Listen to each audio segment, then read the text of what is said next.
కూర్చొని అలా ఆలోచించేటప్పటికి పెదాలు 2 కూడా కొంచెం మందంగా అయినాయండి. ఇదేంటి ఇలాగ అవుతుందని చెప్పేసి మనకి కొంచెం కొంచెం ఆలోచనొచ్చేస్తాయి కదా! కొంచెం టెన్షన్ పడ్డాను. తండ్రినని ఏంటి ఎప్పుడు ఇలా లేదు, మాటేమో ఏదో ముద్దుగా వచ్చినట్టు వస్తుందండి. కంగారొచ్చింది ఒకసారిగాని. అయితే నేను వెంటనే ప్రార్థన చేసి హాస్పిటల్‌కెళ్ళి అక్కడ జనరల్ ఫిజిషియన్ ఉంటే ఆయన దగ్గరికెళ్ళి ఏంటుందో అని చెప్పేసి ఎళ్ళానండి.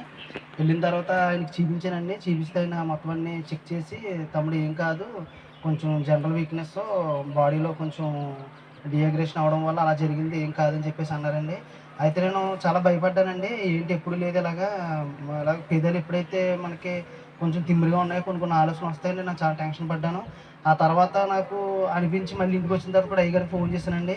"అయ్యగారు ఇలా ఉందండి" అని చెప్పేసి అంటే, అయ్యగారు నోటంట ఏదన్నా చెప్తారని చెప్పేసి ఫోన్ చేసి అంటే అయ్యగారు ప్రేయర్ చేశారండి.